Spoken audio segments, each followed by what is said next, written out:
appelé de reprise. Mesdames et messieurs, bien sûr, je vous remercie d'avoir répondu. Je salue le public ici présent, la presse qui n'est pas encore arrivée.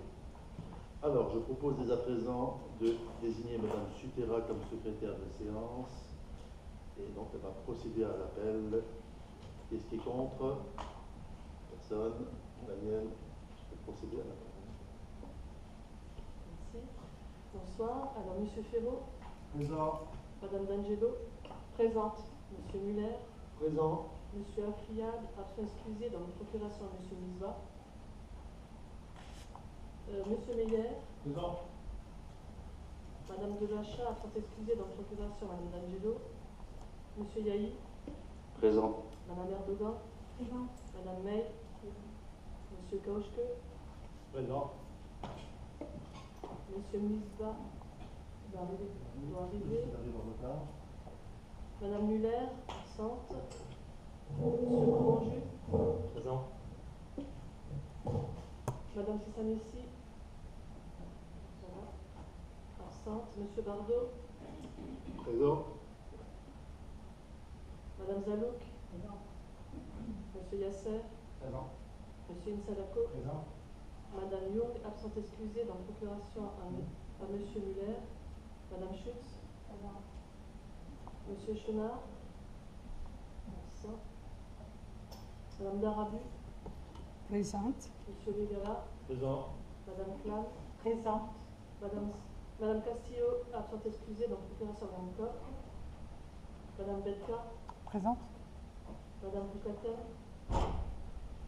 Absente. Et Madame Koch. Présente.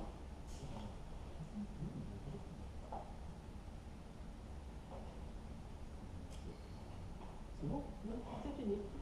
Très bien, merci. Donc, je rappelle simplement que lors de l'appel, il faut appuyer sur le bouton pour être entendu, sinon on entend une voix au fond.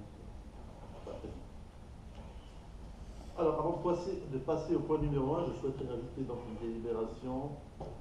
Il s'agit d'une délibération qui concerne les affaires sociales. C'est pour la participation scolaire, pardon.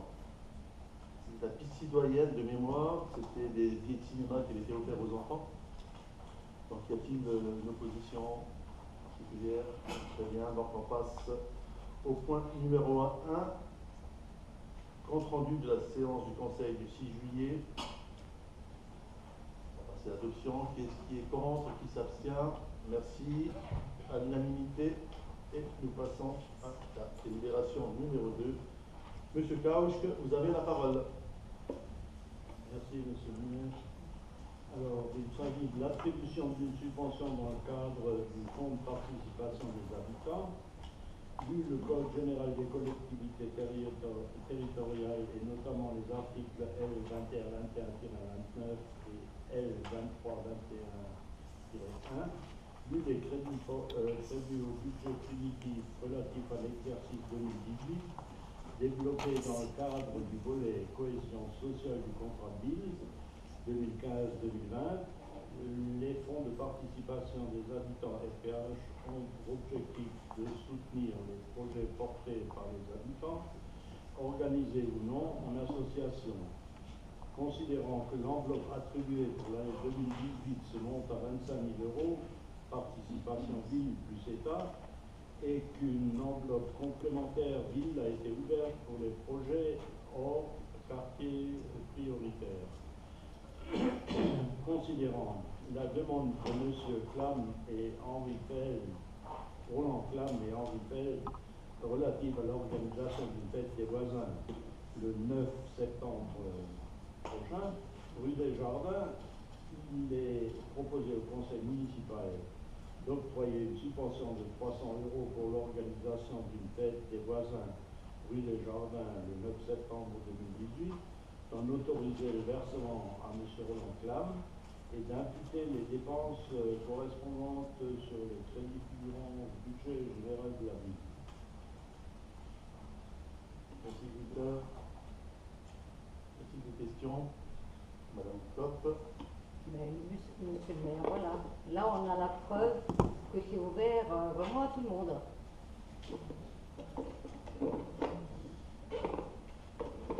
J'ai pas compris. repris votre intervention, madame. J'ai dit là, on a fait des voisins. Quand je vous ai dit que c'était une porte ouverte, là, on n'en a pas que c'est la porte ouverte.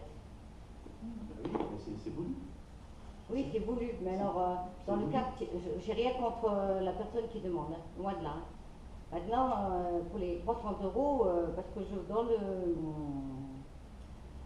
dans le fonds de participation des habitants, c'est bien pour du matériel, pour le nombre d'habitants qu'il y a dans la rue, je ne vois pas les 300 € à quoi vont servir.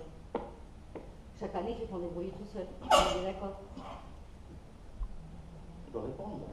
Oui, monsieur le maire, j'aimerais bien vous répondre. Je vous réponds. En fait, il y a plusieurs questions dans votre intervention, plusieurs réponses.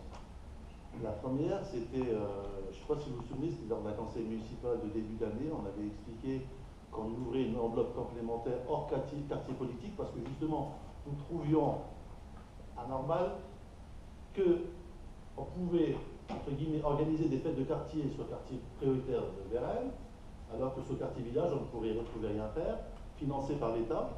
Donc on s'était dit pourquoi pas ouvrir une enveloppe complémentaire pour donner un peu plus de justice à la chose, parce que nous-mêmes trouvons que ce n'est pas tout à fait équitable.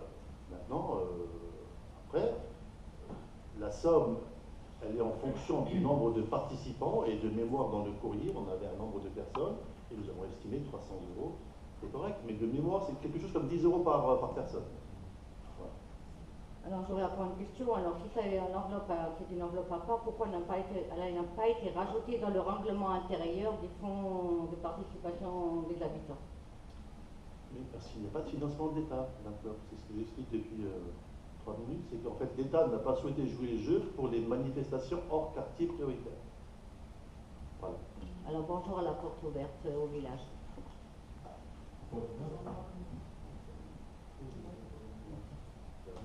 Nous raisonnons en global, c'est-à-dire que pour nous, la ville de Vérène est composée de 6 700 habitants, je crois approximativement aujourd'hui, et il y a donc une partie cité, comme on l'appelait, et une partie village, et tous les habitants de Vérène ont droit, à mon sens, aux mêmes avantages. Voilà.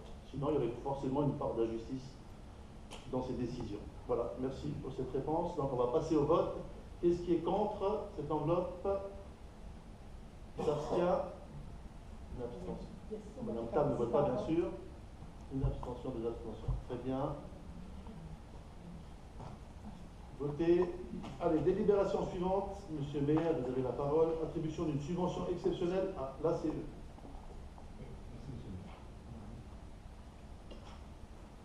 Vu le Code général des collectivités territoriales et notamment ses articles L2541-12 et suivants, vu la délibération du 13/4/2018 relative aux subventions attribuées aux associations culturelles au titre de l'exercice 2018, considérant la demande d'aide exceptionnelle de l'ACE, considérant que l'ACE, Action catholique des enfants, représente plus de 300 enfants sur le département et qu'à l'occasion de leur traditionnelle fête de jeu qui s'est tenue le 30 juin dernier au Vélodrome de Vérène et Forbach, elle a permis de rassembler tous les clubs locaux, Vérène, Kerbach, Spicheren, Spirin et Forbach. Il est proposé au conseil municipal d'allouer une subvention exceptionnelle d'un montant de 200 € à l'ACE, d'imputer les dépenses sur les crédits du budget de l'exercice 2018 de la ville, compte numéro 65-74. Merci Christophe. Il y a des questions? Madame Kopp. Vous voyez, monsieur le maire, là-dessus, nous avons une association qui compte à peu près 300 enfants au niveau départemental. On a une subvention de 200 € à l'inflation ACE que j'adopte. Et par contre, on en attribue 300 à une fête des voisins, que j'aurais pu voir à peu près que l'enveloppe qui a été attribuée au niveau de l'ACE soit un peu plus élevée par rapport déjà au nombre d'enfants qui ont participé. Mais je ne sais pas si vous avez lu, excusez-moi de ce là, mais il y a également les enfants de Kerbach, de Spicheren, de Stirin-Vandel et de Forbach. Mais ce n'est pas une petite association, l'ACE, monsieur le maire. Monsieur Bégala. Merci Monsieur le maire. Est-ce que les 200 € ont été demandés par l'ACE en complément pour boucler un budget ou quelque chose? En fait, ils voulaient une petite participation, ils n'avaient même pas de... En fait, ils ont fait un courrier pour faire un courrier parce que je les avais croisés sur site en disant qu'ils avaient déjà eu une subvention à l'époque et pouvez faire une demande, mais ça ne serait pas grand-chose, donc on a attribué 200 euros. Voilà. Mais ils n'ont pas déposé le dossier FPH. Non. Non. Après, je crois qu'il y a, je vais dire une bêtise, mais je me demande si c'est pas le conseil de fabrique qui finance aussi une partie, je sais plus. En tout cas, il y a plusieurs financiers dans cette manifestation. Voilà, donc on va passer au vote. Qu'est-ce qui est contre cette subvention? Qui s'abstient? Très bien. Délibération suivante, contrat d'apprentissage, Madame D'Angelo. Vous avez la parole.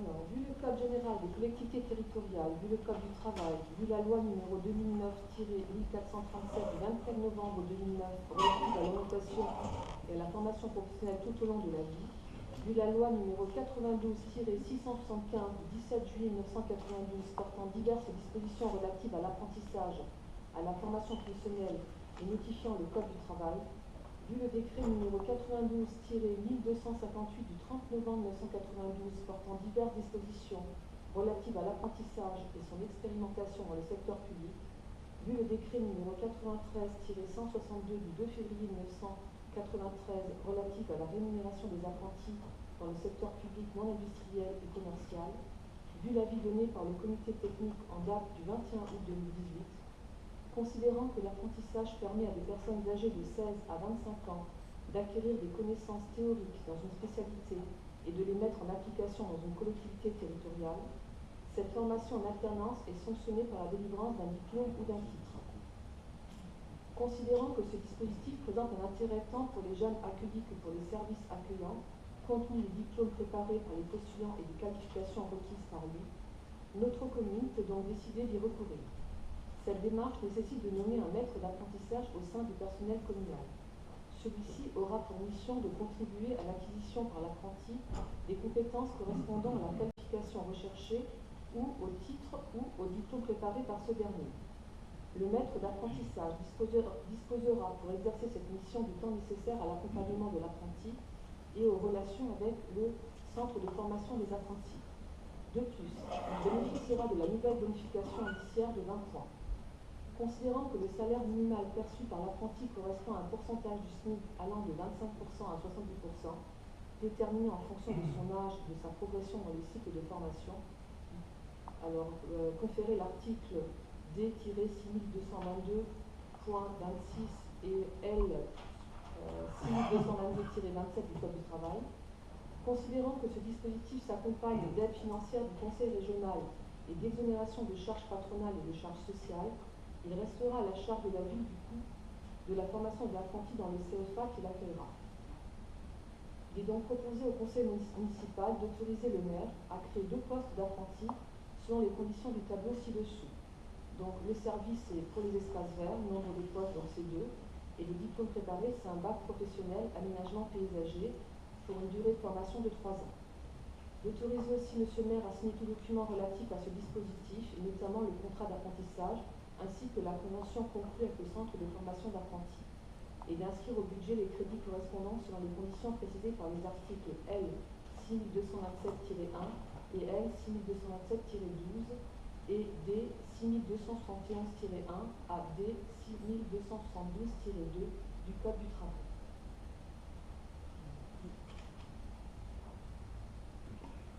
Merci Madame D'Angelo. Des questions concernant l'apprentissage? Question particulière? Donc on passe au vote. Qu'est-ce qui est contre? S'abstient. Merci bien. Délibération suivante, commande publique, actes spéciaux. Monsieur Kauch, vous avez la parole. Alors, il s'agit de la réalisation d'un plateau surélevé sur la route départementale 31B, convention de partenariat entre la commune de Varennes et Forbach et le département de la Moselle. Vu le Code général des collectivités territoriales et notamment son article L2541-2, considérant la volonté de la ville de Varennes d'engager les travaux de sécurisation sur le banc communal en réalisant un plateau surélevé sur la route départementale 31B, considérant que la commune de Varennes et Forbach est à l'initiative de ces opérations réalisées sur des terrains départementaux cités en agglomération, considérant pour permettre la réalisation et l'entretien de cet ouvrage, il convient de signer une convention qui définit les conditions de réalisation, de financement et de gestion ultérieure du plateau tiré de décision. Donc, il est proposé au conseil municipal d'approuver les termes de la convention annexée à la présente délibération, d'accepter la signature de la convention entre la ville de Berne et Forbach et le département de la Moselle, d'autoriser M. le maire ou son représentant à signer la convention avec le département de la Moselle.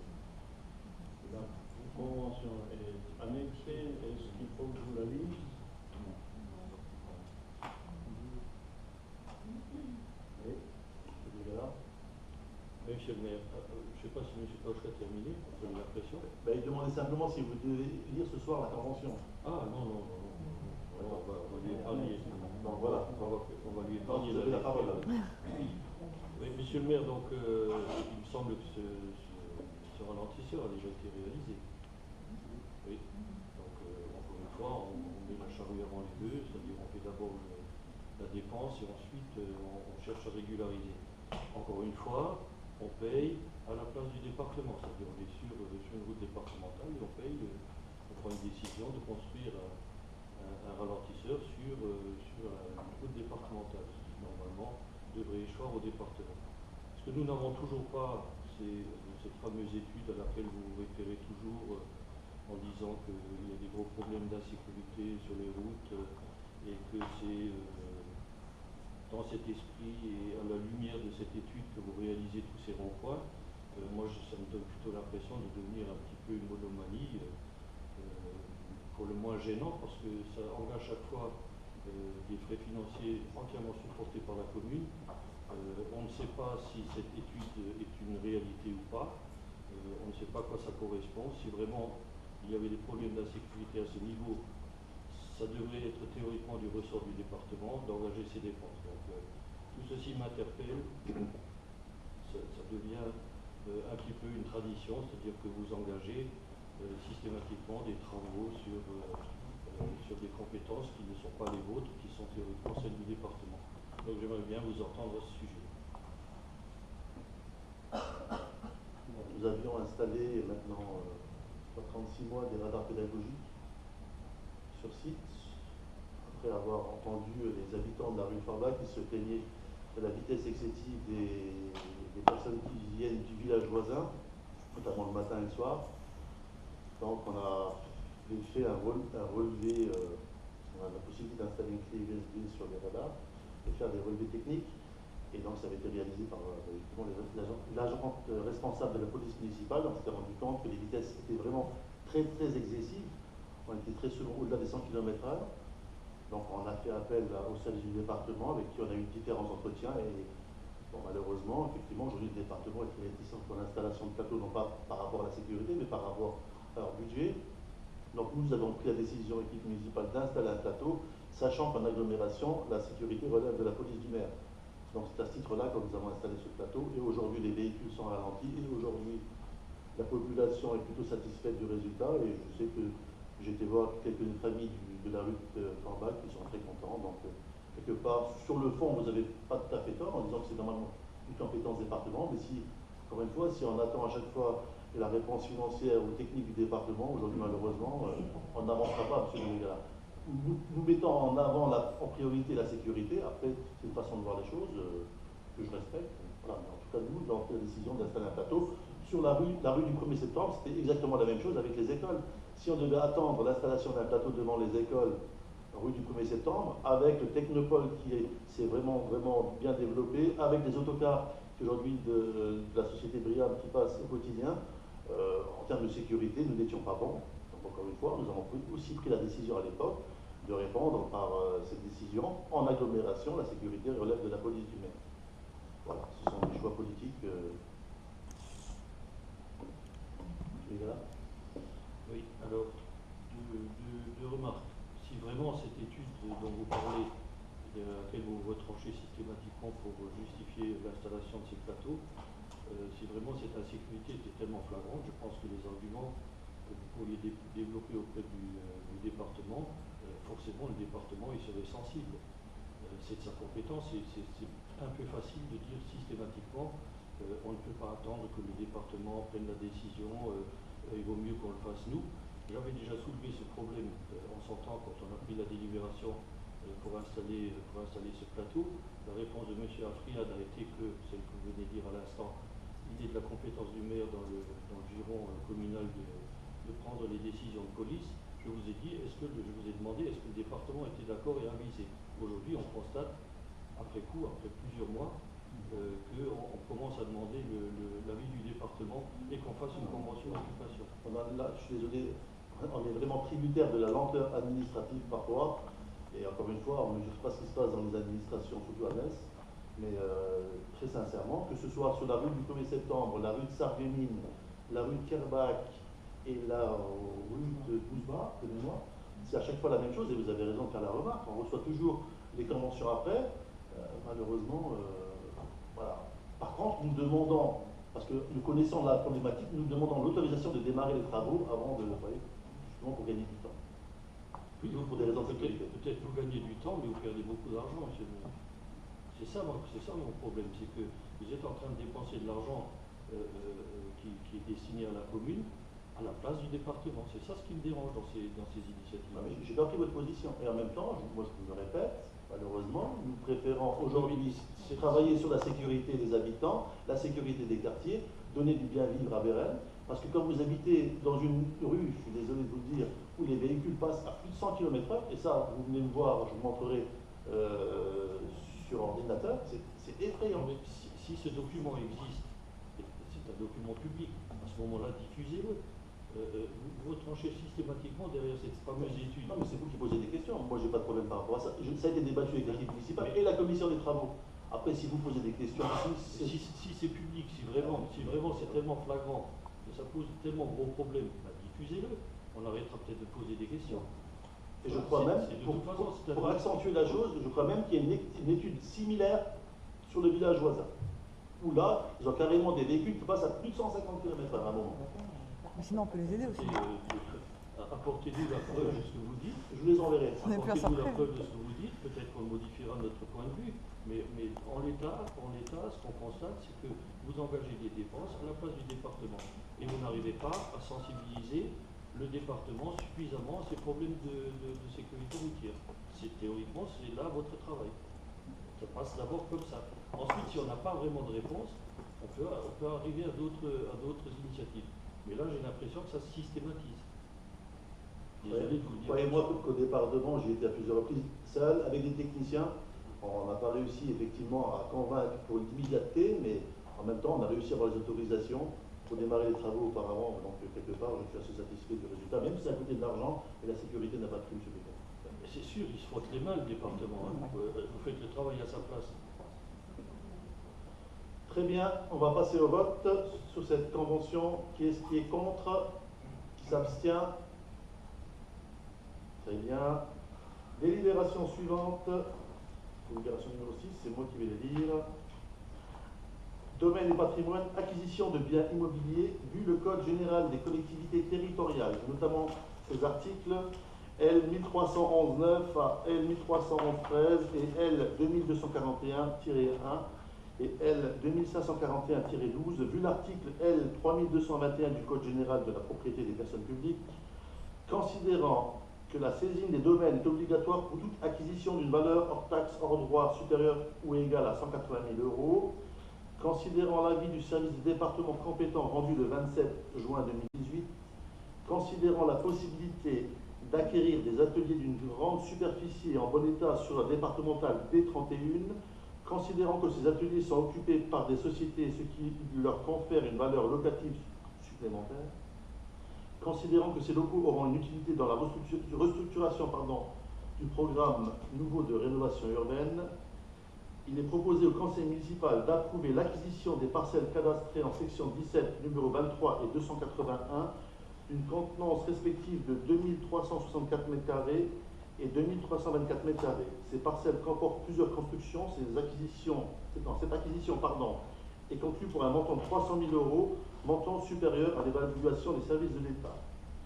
que cette opération sera exonérée de droits au trésor en vertu de l'article 1042 du Code général des impôts, et d'autoriser le maire à signer tout acte administratif ou notarié à intervenir ainsi que tout document se rapportant à cette affaire. Vous avez l'avis des domaines en pièce jointe. Y a-t-il des questions, M. Bégala? Oui, un questionnement global et plusieurs constatations. La première, c'est que vous introduisez dans les considérants un élément nouveau qui est que vous vous référez au NPRU. Donc c'est la première fois qu'on a une délibération de ce type. Donc ma première question sera de savoir est-ce que le nouveau plan de renouvellement urbain a été validé. Si oui, pourquoi est-ce qu'on n'en a pas discuté? Pourquoi on ne l'a pas? Ensuite, comme j'ai vu ça dans la délibération, j'ai cherché à me procurer des documents d'études qui avaient été faits pour établir le nouveau plan de renouvellement urbain. Heureusement, j'ai des amis qui ont réussi à me le procurer. Et j'ai quand même constaté que dans ce document, il y avait vraiment des choix politiques énormes. Par exemple, ce qui était déjà à l'époque un signal faible que vous nous aviez lancé, qui était d'installer le collège Robert Schuman, de le déplacer et de le mettre à l'entrée nord lors d'un conseil municipal. Vous y avez fait référence. Je vous donne vos informations, M. Bégala, mais ce n'est pas pour la ville de Berlin. Mes informations viennent de ce document. C'est l'étude qui a été faite par Urbita. Et on voit, par exemple, sur cette page, qui est la page... je vous réponds tout de suite, la phase... Non, j'ai plusieurs choses. Vous pourrez répondre globalement si vous voulez bien. La phase 3, déplacement du collège Robert Schuman vers la nouvelle entrée nord de la ville. Voilà. Ensuite, je vois aussi que dans ce document figure pas mal de démolitions au quartier des Petites Bauges, dans la continuité de la Joliot-Curie, dans la rue d'Ouessant, dans la rue des Cévennes. J'ai fait le compte, Petite Bauge 144 démolitions, rue des Cévennes 132 démolitions, 250 rue d'Ouessant et Joliot-Curie, ce qui fait en tout 526 démolitions. On compte une famille moyenne à 2,5 personnes par famille, ça nous fait 1315 habitants en moins d'ici l'objectif 2020-2022. Vous nous disiez vous-même tout à l'heure qu'il y a 6700 personnes actuellement qui habitent à Bérel. Si j'enlève ces 1315 personnes avec ces démolitions, ça nous ramènera à 5385 habitants. Donc je me dis, est-ce que le nouveau plan de renouvellement urbain tient vraiment compte de ces chiffres, de cette dépopulation que vous organisez sans réellement en référer à la population? Je sais bien que le 22 avril, il y a eu une consultation à la place du marché, mais c'était bien bref par rapport à de tels enjeux. Je trouve que c'est un engagement qui est très important. En son temps, nous avions nous-mêmes à traiter ce type de dossier. Il y avait on avait installé un bureau d'information dans l'ancien SNAC, là où se trouve la place des marchés maintenant, ce qui a permis à la population d'être informée sur ce qui est prévu comme démolition et comme reconstruction. Ici, on se rend compte que pour ce nouveau plan de renouvellement urbain, on patauge complètement dans le noir, on n'est absolument pas informé. Je ne sais pas qui est informé. Est-ce que quelqu'un autour de cette table a déjà entendu parler de ces documents qui ont été faits par Urbita? Est-ce que quelque part quelqu'un a déjà vu ce qui est en train de se tramer en catimini? Parce qu'on n'en a aucune information. Je tenais à faire part de ces inquiétudes déjà à la base. Ensuite, sur l'acquisition elle-même, déjà vous allez dépenser 77 000 € de plus que l'évaluation des domaines. J'aimerais bien savoir en quoi ça peut être justifié, parce que c'est un bâtiment qui est vétuste, il y a de l'amiante sur les toits, l'intérieur n'est pas en très bon état. Est-ce que par hasard, dans vos réflexions, une simple location pour la durée, étant donné que vous envisagez de reconstruire soit un atelier, soit une nouvelle caserne des pompiers, ce qu'on apprend aussi comme ça à travers des notes de synthèse, il n'en a jamais été question, quoi. On apprend ça comme ça, un petit peu sur le pouce. ça vient comme un cheveu sur la soupe. Et alors, est-ce que vraiment ce bâtiment en vaut la chandelle, quoi? 300 000 euros, c'est pas rien. Est-ce que c'est la valeur du terrain? Est-ce que c'est le bâtiment est compris? D'après comment dire, l'étude des domaines, on se rend compte que c'est bien bâtiment plus terrain. Je trouve ça très cher. Est-ce que par exemple une location n'aurait pas été plus intéressante pendant 5 ou 6 ans, le temps de reconstruire votre atelier ou votre nouvelle caserne des pompiers, plutôt que de se lancer dans une acquisition d'un bâtiment qui n'est pas en très bon état. Ensuite, sur le fond également, vous le marquez dans la délibération que ce bâtiment est occupé par des sociétés qui payent des loyers. Est-ce que, je sais pas moi, la société de fenêtres qui occupe le bâtiment occupe pratiquement la moitié du bâtiment. Est-ce que l'autre moitié, ça vous suffit? Qu'est-ce qui va être là-dedans? Ça va être les ateliers municipaux, ça va être la caserne des pompiers. La note de synthèse parle de caserne. Là, on comprend plutôt que c'est des ateliers. Voilà, ça manque un peu de clarté, tout ça. Ça manque un peu de réflexion. Donc, j'aimerais bien avoir des éclairages là-dessus et savoir exactement où on va.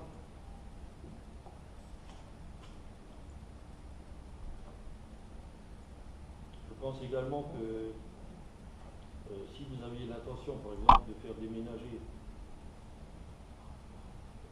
l'entreprise de fenêtres qui se trouve à l'intérieur, vous allez vous heurter à un problème grave, parce que cette entreprise a signé un bail de 9 ans, un bail commercial de 9 ans. Ça fait 2 ans et demi qu'il l'occupe. Il a investi près de 50 000 euros pour y mettre un showroom. Donc, il a droit au minimum encore à 6 ans et demi d'occupation, sans que vous puissiez le déloger. Là aussi, j'aimerais savoir comment vous envisagez de régler cette situation, parce que d'après ce que je me suis laissé dire, le gérant de la société est plutôt enclin à y demeurer, et il est prêt à engager contre la ville une action judiciaire pour avoir gain de cause. Donc voilà la situation. Point 1, le nouveau plan de renouvellement urbain, on n'en a jamais parlé. Vous vous cachez maintenant derrière ce projet de renouvellement urbain pour engager des acquisitions. Ça, c'est le point numéro 1. Le point numéro 2, c'est que on se trouve face à une société qui va certainement se battre pour demeurer dans les lieux. Et le troisième point, est-ce qu'il n'y avait pas d'autres solutions du type location plutôt que de se lancer dans des achats dispendieux pour un bâtiment qui finalement n'en vaut pas la peine. En tout cas, qui a été évalué à 228 000 euros par les domaines, alors que vous êtes prêt à le payer 300 000 euros.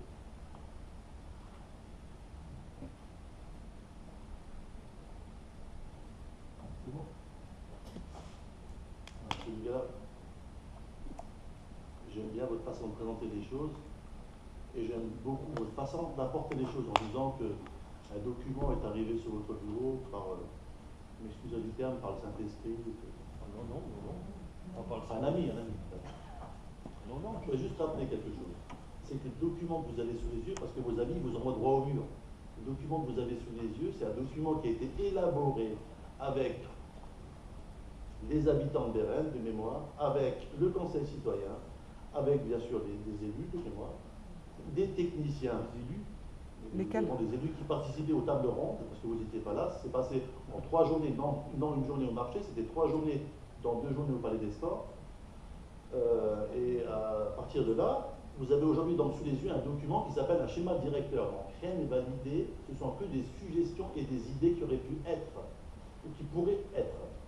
Maintenant, vous parlez d'un collège. Aujourd'hui, nous avons un collège sur Bérette, c'est le collège Robert Schuman. Pourquoi pas? Je ne sais pas. Est-ce que ce collège va être déplacé? Je ne sais pas. Encore une fois, je ne suis pas au département, je ne connais pas la stratégie éducative. Mais c'est bien la preuve qu'à un moment, vous apportez sur table des sujets que vous-même, vous ne maîtrisez pas. C'est simplement des informations que vient vous souffler à l'oreille et que vous-même, vous ne vérifiez pas. Alors encore une fois, M. Bégal, moi, je vous invite avant de prendre la parole au conseil municipal, parce que c'est comme le conseil municipal qui vous écoute et la presse qui est à ma gauche. Avant d'apporter des informations de ce type, vérifiez vos informations. Après, quand vous parlez du bâtiment que nous souhaitons acquérir, je voudrais juste vous rappeler que vous-même avez été sur le projet d'acquisition, je ne sais plus en quelle année, 2003 ou 2003, de mémoire. Non. Si. Que la personne, J'ai pas confiance à votre mémoire. Mais réfléchissez bien, vous savez très bien de quoi je parle. Que la personne à l'époque, on voulait 360 000 et que vous aviez refusé. Et par contre, à ma grande stupéfaction, vous avez autorisé une location, parce que vous parlez de location, quand c'est pas vous qui payez, c'est toujours facile, 30 000 euros par an de juillet 2007, et moi-même, je m'en suis rendu compte, malheureusement, 4 mois trop tard, à décembre 2014. Donc pendant 7 ans, la ville de Bérem, grâce à votre bonne décision, et de techniciens, parce qu'apparemment le bâtiment est vétuste, mais vous voulez l'acquérir, vous avez donc autorisé une location de 30 000 euros par an, M. Biga, c'est quand même énorme. Donc si vous faites le calcul, moi je l'ai fait, c'est 225 000 euros. Effectivement, avec 225 000 euros, on aurait pu acheter un deuxième bâtiment. Après, ce bâtiment, pourquoi on veut l'acheter? Il y a peut-être de la viande, vous avez peut-être raison. Moi, je ne suis pas monté sur le toit pour vérifier en tout cas. Peut-être que vous l'avez fait, je ne sais pas. Mais ce que je peux vous dire, c'est que ce bâtiment, stratégiquement, et vous le savez très bien, parce que vous-même, vous avez souhaité au moins être en location, parce qu'il permet aux services techniques de déposer du matériel, des véhicules, et en termes de place et d'emplacement, il est franchement à l'idéal. Maintenant, c'est encore une fois un choix. Pourquoi 77 000 euros de plus? Simplement parce qu'aujourd'hui, ce bâtiment a une valeur locative, il a une rentrée locative de mémoire de 18 000 euros par an. La société en question, nous lui avons proposé de rester en location pour le moment et de partir en moment où vous le dites. Mais vous dites non, vous n'étiez pas là. Encore une fois, on vous souffle des choses à l'oreille et vous venez les répéter au conseil municipal pour faire un buzz. Maintenant, on vous connaît. Moi, je vous donne la version réelle et juste de ce qui s'est passé dans mon bureau. La société peut rester là en bas en location. Par contre, en temps voulu, sachant que normalement, elle doit sortir en décembre 2018, cette société. Donc, nous lui avons dit, s'il a fait de l'investissement, et effectivement, il a fait de l'investissement à hauteur de 4 000 euros. Donc, je répète, c'est 4 000 euros d'investissement pour l'aménagement de ses bureaux, pas 50 000 euros. Donc, encore une fois, vos informations, je ne sais pas où vous allez les chercher, mais c'est 4 000 euros d'investissement. On lui a proposé de rester en location et de les récupérer en descendant le prix du loyer. Donc, quelque part, la proposition était honnête. Sauf que ce monsieur n'a pas donné suite, il m'a plus rappelé. Donc, aujourd'hui, nous, le problème, nous l'avons transféré au propriétaire du bâtiment, qui lui est propriétaire, qui lui va gérer la situation. Ce n'est pas la ville de Bérem de gérer une situation de locataire-propriétaire. Voilà, c'est ce que je peux vous dire par rapport à tout ça. Donc vous voyez, tout est fait de façon très claire et transparente. Mais encore une fois, je reviens sur les NPNRU, méfiez-vous de vos amis qui vous déposent des informations qui en fait ne tiennent même pas la route et quelque part, je suis désolé de vous le dire, vous discréditez, M. Bigal. Voilà ce que je voulais vous dire. Alors, plusieurs choses. D'abord, les amis qui vous donnent des faux documents pour me discréditer, ça ne tient pas la route. Ce ne sont pas des documents validés, parce que le schéma directeur sera validé d'ici un mois et il sera défendu normalement en novembre ou en octobre 2018. Voilà. Donc pour le moment, on n'a pas d'éléments. On verra, on attendra novembre, on verra bien qui a raison ce soir. On verra bien. Oui, on sera, je pense que ce qui est intéressant, c'est que tout ce qui est dit ici est enregistré. Et donc on pourra s'y référer dans le futur. Je prendrai le pari avec vous. Alors, vous verrez que vous aurez beaucoup de surprises. Gardez bien ce document au chaud. Mes amis qui soi-disant me procurent des documents qui ne sont pas valides, j'ai encore beaucoup d'amis, heureusement, à la communauté d'agglomération et ailleurs. Et ces informations que je détiens et que je délivre ici ce soir ne sont pas des fausses informations, c'est effectivement le schéma directeur. C'est effectivement le schéma directeur. Et j'ai bien le droit, monsieur le maire, d'après ce schéma directeur, de savoir quelle est votre position. Par exemple, sur les 546 démolitions qui sont prévues, quelle est votre position? Est-ce que vous allez laisser démolir pratiquement toute la rue des Vosges ou pas? La question elle est simple. J'ai un schéma directeur sous les yeux, je vous pose une question, vous m'apportez une autre réponse qui vise à me faire croire que je cherche à créer de la fausse information. Non. Alors, je cherche à être informé. Alors je vais vous répondre. Je vais vous répondre sur les démolitions. Alors, bien attendez, sûr. Attendez, encore autre chose. Sur le collège, vous avez annoncé il y a 2-3 conseils municipaux, ici même, vous-même, quand vous avez abordé le point du rond-point nord, comme vous l'appelez, vous avez dit, mais qui sait, peut-être qu'on y mettra un collège.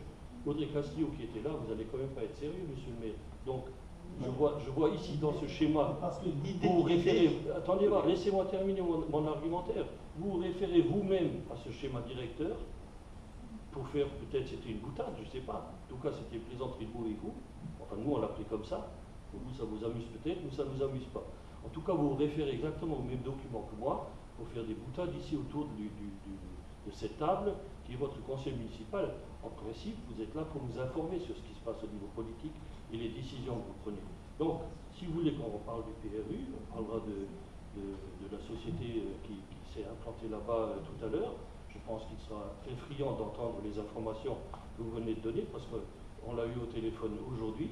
Il ne nous disait pas du tout la même chose que ce que vous êtes en train de nous dire. Donc, je pense que là, ce soir, il aura une information qu'il n'avait pas encore jusqu'à cet instant. Donc, j'aimerais savoir, par exemple, sur les démolitions, quand je regarde la phase 4 du schéma, qui est à la... Non, j'ai pas fini. Démolition, 476 démolitions. Reconstruction, 148. Vous êtes à 20 ans là. À 20 ans? À 20 ans, il faut bien comprendre ce qui se passe aujourd'hui. Il y a une étude qui s'appelle l'étude Arela, qui a mis en évidence que sur le Bas-Saouillet, nous avions 6000 logements vacants. Donc ça, je ne l'ai pas inventé. Il y a une étude qui a été organisée et mise en place par les intercos de mémoire. Moi, je dis ça. Bon. Forcément, les bailleurs sociaux se sont imprégnés de ces études en disant, voilà, nous, aujourd'hui, sur BRN, par exemple, nous avons 254 logements vacants. Forcément, dans les années à venir, malgré, et ça je tiens à le préciser aujourd'hui parce que c'est important de le souligner, malgré ce qui s'est passé entre 2001 et 2014, où je me permets de rappeler que vous-même avez perdu 2000 habitants, mais ce n'était pas par rapport à des démolitions, c'était par rapport à des véhicules incendiés. Parce que sur votre mandat de mémoire, il y a plus de 360 véhicules incendiés, et ça avait fait fuir une grande partie de la population. Et sur le mandat suivant, nous avons perdu 1500 habitants, ce qui fait qu'on s'est retrouvé à un moment à 6000 habitants. Aujourd'hui, M. Béga, je peux vous l'annoncer ouvertement et publiquement, depuis octobre 2017, nous ne perdons plus un habitant BRN, au contraire, on en gagne. Donc ça signifie bien qu'à un moment, la politique qui est mise... C'est pas vrai. Mais vous savez tout. Mais vous êtes architecte, technicien... Mais vous aussi, prouvez-le. Et excusez-moi, mais vous avez fait une petite erreur de calcul. Mon mandat, c'était pas de 2001 à 2014. 2008. Donc, je dis 2001 à 2008 et le mandat suivant de 2008 à 2014. Rectifiez bien parce que c'est pas la même chose. Et de 2001 à 2008, on n'a pas perdu le nombre d'habitants que vous dites. Vous avez perdu 2000 habitants, M. Béga. Non, mais regardez les chiffres de l'INSEE. Mais je les regarde, je vous les apporterai, moi. Prenez 10 500 habitants à votre arrivée et 8 500 à votre départ. Et je vous le prouve quand vous voulez. C'est faux. C'est faux. Prouvez-le tout de suite. Mais vous êtes dans votre mairie, allez chercher les stats. Prouvez-le tout de suite. Vous mentez, monsieur le maire. Écoutez voir, aujourd'hui, il y a assez de personnes qui savent aller sur Internet, vous tapez les chiffres de l'INSEE et vous verrez ce qui s'est passé à BRN entre 2001 et 2008. Je tiens des tableaux régulièrement statistiques de la population. Ce qui n'est pas votre cas. Moi, je le fais. Prouvez ce que vous dites. Prouvez ce que vous dites tout de suite. Vous êtes chez vous. Envoyez la DGS, cherchez le document auquel vous vous référez, qui prouve qu'on a perdu autant d'habitants de 2001 à 2008. On va terminer ce conseil municipal. Non, je ne mens pas. C'est vous qui racontez beaucoup beaucoup de choses et vous avez beaucoup d'informations du discours du samedi soir qui ne tiennent pas la route. Mais c'est pas grave. Moi, je veux bien jouer le jeu, continuer avec vous, parce que vous faites de l'opposition pour faire de l'opposition avec des informations que vous ne maîtrisez pas. Non. Les gars. Je ne fais pas de l'opposition. Alors, vous dites que moi je mens, moi je ne sais pas traiter de menteur. Je suis inquiet. Et je vous demande clairement de nous dire si vous envisagez et si vous co-signez les projets de démolition qui sont organisés par le principal bailleur sur la ville. Est-ce que vous les cautionnez? Est-ce que vous êtes d'accord pour démolir encore 526 logements? Mais personne n'est d'accord pour démolir. Mais après, il y a une réalité. Et cette réalité-là, à un moment, il faudra l'assumer. Si aujourd'hui, le principal bailleur de BRN n'a pas d'habitants qui souhaitent venir y habiter, et bien à un moment, il va se retrouver avec des logements vacants qui sont chauffés, qui coûtent de l'argent, ils vont vous proposer de démolir. Mais encore une fois, vous êtes dans un schéma. Et moi, je peux le dire ouvertement aujourd'hui, moi je pense que dans les années à venir, bien sûr, il y a des logements, des bâtiments qui vont être démolis. Non pas parce qu'il y a une politique en place qui ne plaît pas, c'est parce que, en fait, le Bas-Saouillet a perdu 14 000, alors je répète, vérifiez mes chiffres, 14 000 habitants, M. Bégalard, en 20 ans. Une ville comme Styrin-Vandel, vous vous rendez compte? C'est un problème d'attractivité, ce n'est pas un problème lié à l'équipe de Dominique Ferraud. Par contre, vous, M. Bégalard, de 2001 à 2008, où tout allait bien, vous avez perdu 2000 habitants et j'irai vous le prouver. Lui, je vous le prouverai. Ok, allez, on passe au point suivant maintenant. C'est faux. Non, merci. Vous ne pouvez pas clore le débat. On ne peut pas clôturer. Vous ne pouvez pas clore le débat. Moi, je vais clore le débat comme ça parce qu'en tournant en rang, vous voulez voir un document et aujourd'hui, on est là, on discute d'autre chose. Mais allez vérifier sur Internet. Attendez, regardez. D'habitude, vous allez sur votre téléphone portable. Allez voir dessus. Vous tapez INSEE. Je le coupe. Je le coupe quand je suis au conseil Je suis municipal. certain, M. Bégala, que vous avez perdu 2000 bien, habitants. écoutez bien, on n'est pas du tout au sujet. Il y a ici, nous considérons que ces locaux auront une utilité dans la restructuration du NPRU. Je vous pose des questions sur le NPRU. J'ai réussi à me procurer un schéma. Je veux savoir si ce schéma vous l'approuvez ou pas. Voilà, c'est tout. Ce schéma, il n'est pas encore validé. Ah si, les démolitions, a Est-ce priori, que vous c'est l'approuvez validé. ou pas? Les démolitions, personne ne les approuve. On voudrait tous reconstruire des maisons à BRL et des pavillons et des immeubles. Sauf qu'à un moment, dans les 20 prochaines années, parce que c'est un document à 15-20 ans de mémoire, Monsieur Hyper, je ne me trompe pas, d'accord? On est donc pas en 2020-2022, on est à 20 ans, Monsieur Bégala. Dans 20 ans, est-ce que vous êtes capable de dire qu'aujourd'hui, BRL, avec le contexte économique de la Moselle-Est, aura retrouvé 10 000 habitants? Moi, personnellement, je ne pense pas. Et c'est la raison pour laquelle nous nous battons pour créer des places à bâtir et des lotissements, pour accueillir justement d'autres populations. Voilà l'histoire. Je veux savoir de votre bouche, je veux entendre de votre bouche, si vous défendez réellement les intérêts de cette commune ou si vous vous laissez embarquer dans des décisions. Vous n'avez pas dire je veux parce que je n'ai pas d'ordre à recevoir de vous, d'accord? Pour commencer par le départ. Non, mais vous dites je veux, moi je ne suis pas votre subalterne ou votre second. Parlez comme ça avec vos amis, mais pas avec moi. Vous ne voulez rien du tout, vous pouvez demander. Moi je vous dis, non, c'est vous qui avez grossi, pas moi, M. Bégala. Vous pouvez demander plein de choses, mais poliment, je vous dis juste, je ne suis pas un menteur et je vous dis la vérité. Vous avez perdu 2000 habitants et il faut encore les assumer et vous les assumerez longtemps parce que vous êtes un homme du passé, M. Bégala. Voilà ce que je veux vous dire, parce que vous m'avez traité de menteur. Voilà. Et le NPNRU, c'est parce qu'en fait, juste pour terminer, le bâtiment annexe Chateaubriand va être démoli dans le cadre Du NPRU. Voilà. Et les pompiers, il faut trouver une solution aux pompiers. Je sais Parce pas, qu'aujourd'hui, on veut bien garder une caserne de pompiers à Bérennes, sauf qu'aujourd'hui, le centre de secours de Forbach est capable de gérer Bérennes et Forbach. Donc, si nous ne trouvons pas une solution rapide à nos amis pompiers, moi, je n'assurerai pas la fuite des pompiers de Bérennes. Vous voyez ce que je veux dire? Construisez au lotissement des Chênes, vous avez de la place. Non, il y aura autre chose là-bas, même si vous battez pour le contraire. Voilà ce que je voulais vous dire. Mais les pompiers, ils vont aller où finalement? Ils vont aller où les En pompiers? attendant, on sort très technique avec les techniciens de la ville. Voilà. Parce que Forbach qui est capable de gérer Bérennes. Oui, et tous les villages aux alentours, ils mettent 15 minutes pour arriver. Écoutez, moi je ne suis pas pompier. Moi j'ai de la famille qui est dedans, donc je vous dis. J'ai mis cette force. Par contre, j'ai reçu ici les hauts gradés des pompiers de Moselle qui sont venus et ils nous ont expliqué que, je peux vous donner la parole, que les pompiers de Forbach aujourd'hui peuvent assumer tout à fait le secteur. Et donc ils vont aller à Alstin aussi alors? Je ne suis pas pompier encore une fois, je sais pas. Je sais pas, je vous pose la question, vous avez reçu les gradés. Je ne sais pas, vous venez de vous dire que vous défendez les intérêts de la ville. Dès qu'on vous pose une question un peu bloquante, vous dites je suis Je ne peux pas répondre sur les gars-là, je ne peux pas répondre à la place du 10, moi je ne suis pas. Mais vous les avez reçus? Si vous défendez la ville ou pas, c'est tout. Monsieur Bégala, vous voulez savoir beaucoup de choses, moi je vous le répète, bien sûr que je défends les intérêts de la ville, et je vous rappelle qu'aujourd'hui, je ne parle pas du budget, parce que vous allez dire oui, mais le budget on peut embarquer ce qu'on veut dedans, on peut le gonfler. Aujourd'hui, allez dire au contraire que sur Bérennes, on ne se porte pas mieux qu'avant, que sur Bérennes, il ne fait pas bon vivre, que sur Bérennes, on a une équipe municipale qui est présente et qui se bat au quotidien. Ça, vous pouvez dire ce que vous voulez, parce qu'au départ, vous avez dit oui, mais vous, avec votre entreprise, vous ne serez jamais là, on ne verra jamais. La preuve en est qu'aujourd'hui, je passe 80% de mon temps professionnel ici. Si vous l'avez dit aussi, mais même traité d'apprenti à l'époque, je me souviens très bien de ce Bégala. Pardon? Vous m'avez même traité d'apprenti. Et j'ai même le discours par écrit. Ça, il y a des chances que vous le soyez encore. Non. Mais en tout cas, merci d'avoir validé le maire de Val-d'Or, c'est bien, et puis c'est Voilà. bien. Ouais, donc C'est bon? Allez, on passe au point suivant. On va d'abord voter cette délibération. On n'a pas de Qu'est-ce réponse. qui est contre? Aucune réponse. Non. Nous, on est Qui s'abstient? Qui est contre? Merci. Allez, délibération suivante. Monsieur Kauch, vous avez la parole. Merci, monsieur le maire. Alors, il s'agit de l'acquisition du centre commercial 3. Vu le Code général des collectivités territoriales et notamment les articles L2121-9 et L2321-1, vu le programme de renouvellement urbain en cours, dont la DUP initiée en mars 2013, vu l'arrêté préfectoral 2013 DLP BUP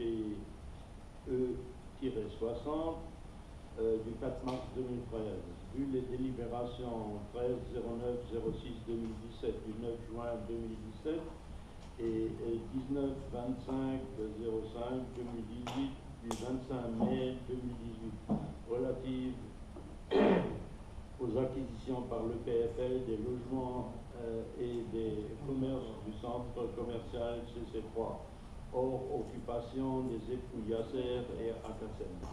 Considérant la convention foncière numéro 101-05 passée entre le PFL et la mairie et la ville de Bérel-les-Forbach en date du 11 août 2005 et les avenants 1, 2, 3 et 4, considérant le traité d'adhésion signé entre les époux Akassem et l'EPFL en date du 17 mai 2017, considérant le traité d'adhésion signé entre les époux Yasser et l'EPFL daté du 8 juin 2018, considérant la nécessité d'acquérir les parcelles du centre commercial 3 auprès de l'établissement public foncier de Lorraine, EPFL, au regard de l'arrêté de 2013 désigné ci-dessus, à savoir les lots 202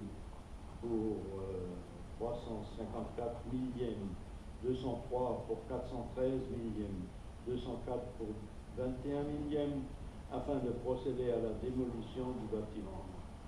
Considérant l'estimatif du prix de revient établi par l'EPFL en date du 31 juillet 2018, relatif aux nouvelles parcelles à acquérir, à savoir montant total de l'acquisition 311 433,60 euros TTC, dont 96 161,33 de TVA sur la marge de 19 232,27 euros, auxquels sont ajoutés 7 305,03 euros d'intérêt.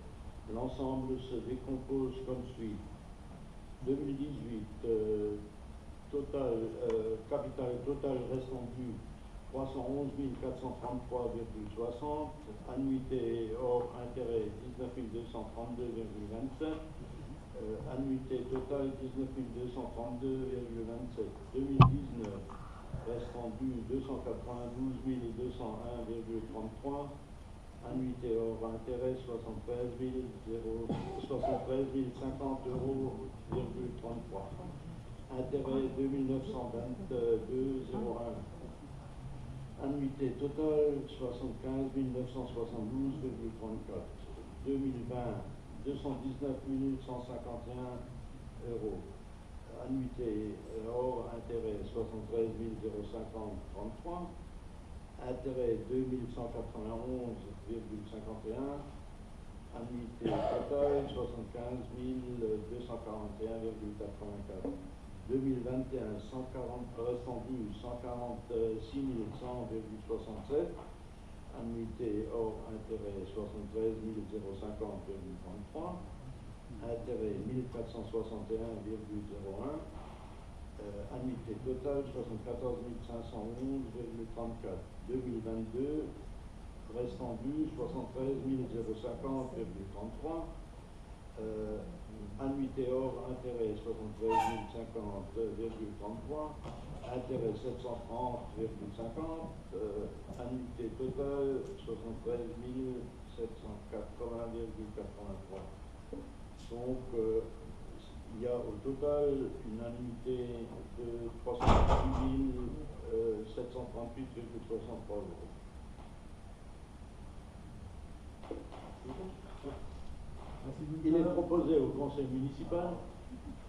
euros.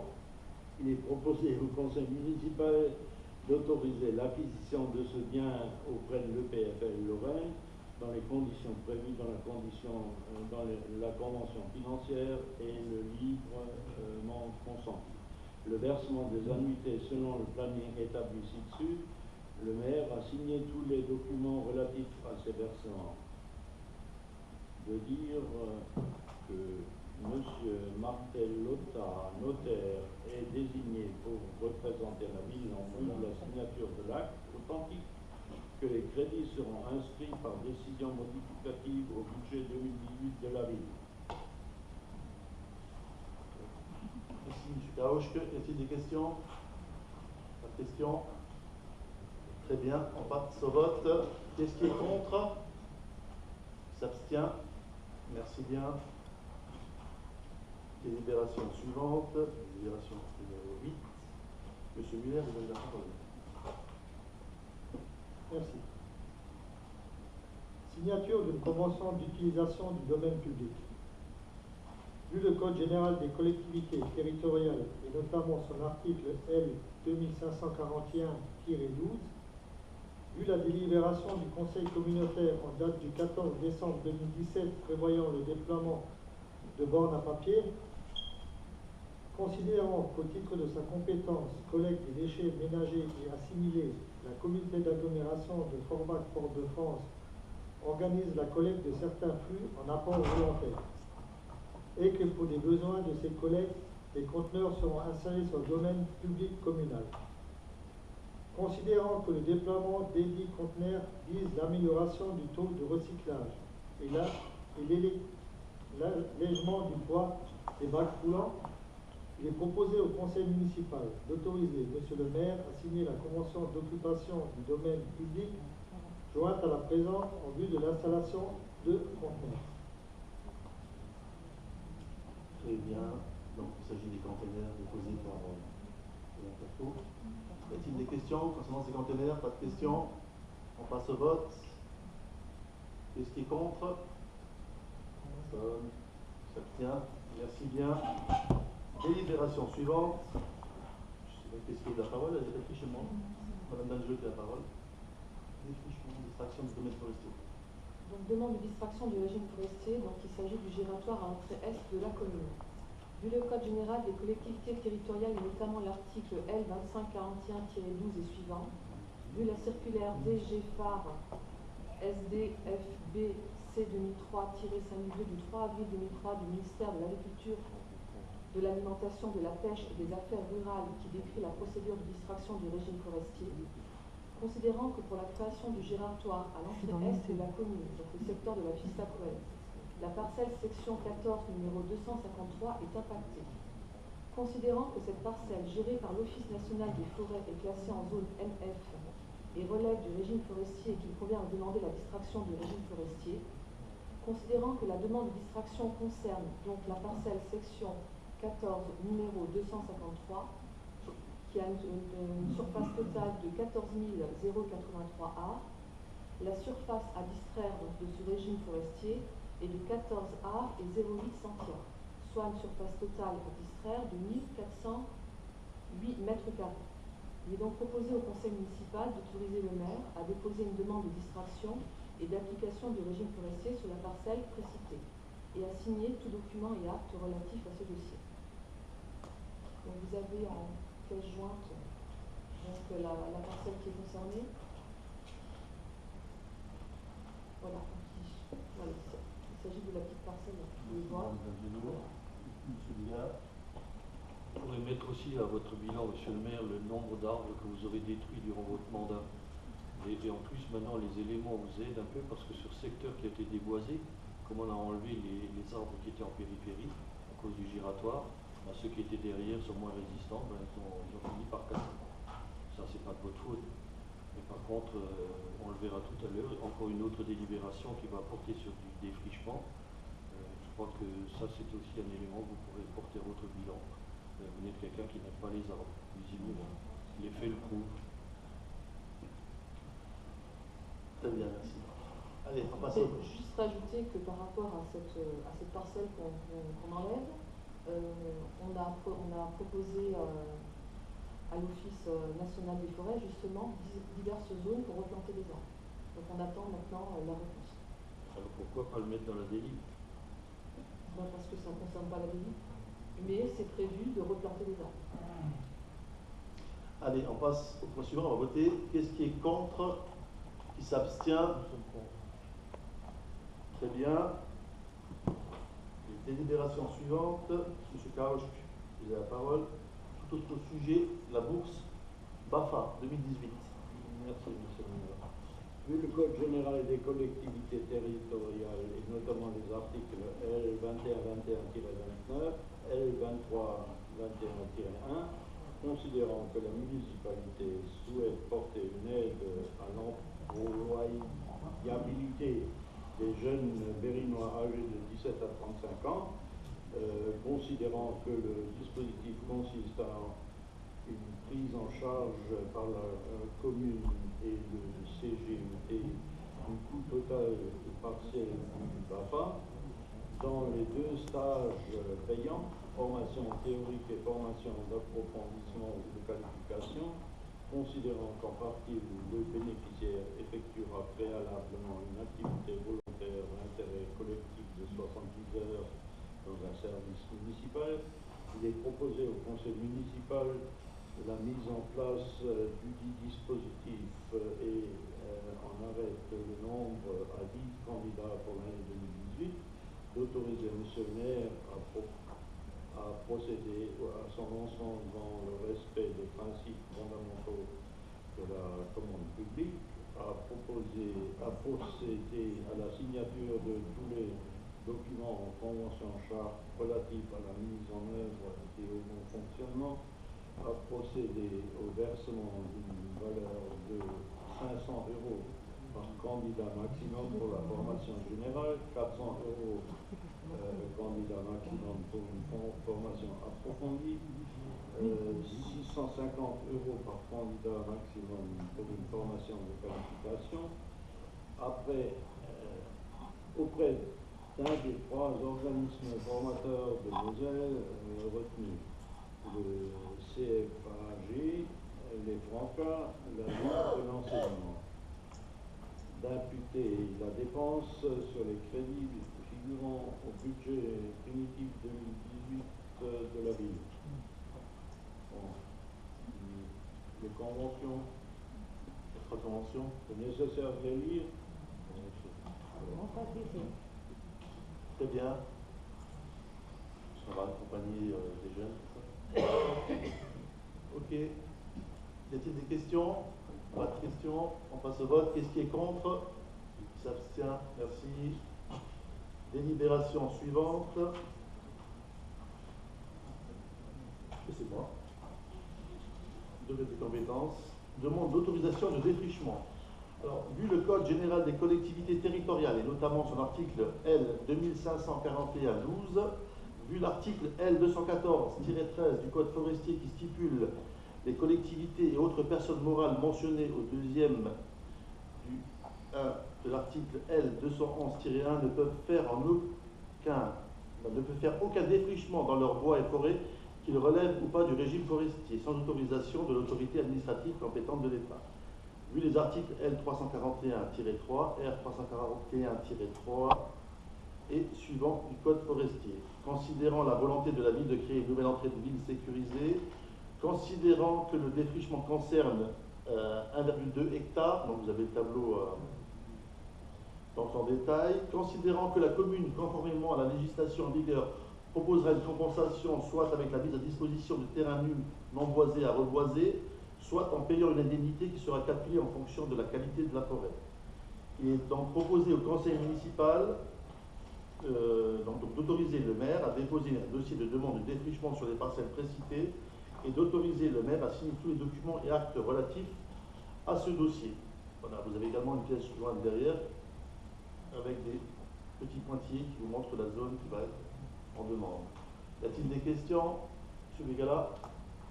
Madame Clam? Oui, vas-y. Madame Clam?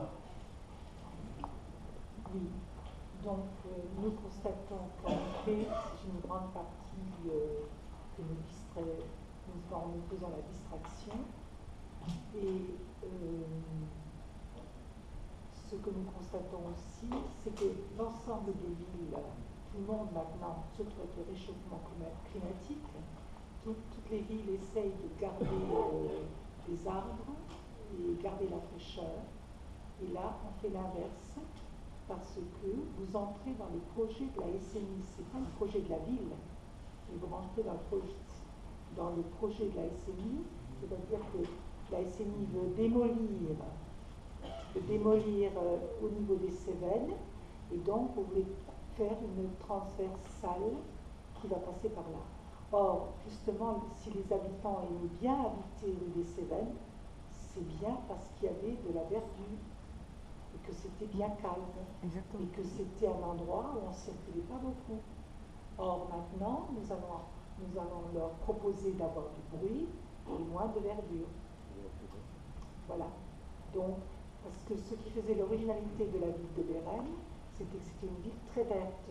Et avec tous les travaux que nous avons faits, on s'aperçoit que les arbres, bien sûr, dans une trentaine d'années, les arbres vont être un peu plus grands, mais pour l'instant, nous n'avons plus la même verdure qu'auparavant. Et donc, on est en train de changer vraiment les pas dans le bon sens, la physionomie de la ville. Sans compter que le giratoire va être très important.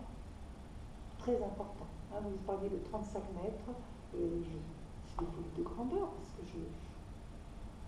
j'en ai vu un grand comme ça, c'est à la sortie de Sarreguemines en prenant l'autoroute. Et là, on ne prend pas l'autoroute. En effet, le giratoire a été décidé par les services techniques du département.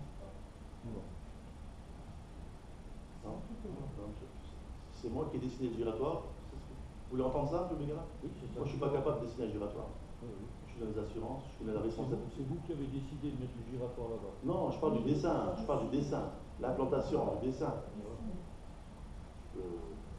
Le diamètre, en fait,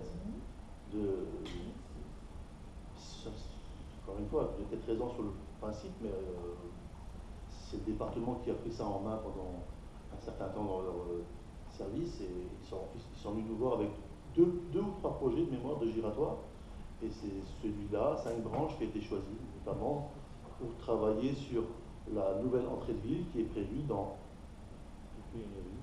notre schéma directeur.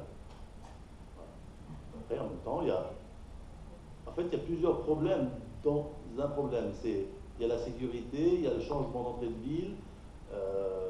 Voilà, c'est tout ça qui fait qu'à un moment, on prend des décisions pareilles. Bien sûr, on est contre l'abattage des arbres, mais en même temps, M. Begala, bien sûr, il va me dire que c'était un clown.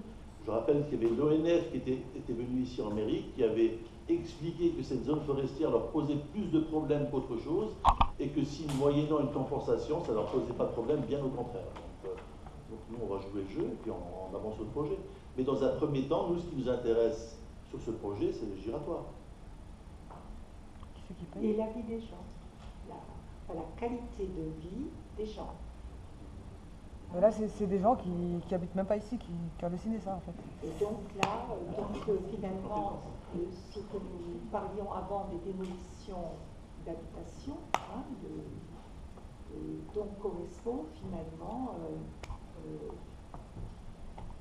on le prépare, on les aide à faire ceci, en acceptant finalement à la fois ce que le département décide, à la fois ce que l'ONF décide. Bien sûr, les arbres ne sont pas c'est pas une belle forêt de hêtres, de chênes, une grande forêt, bien sûr, mais c'est quand même un poumon de verdure et c'est très très beau quand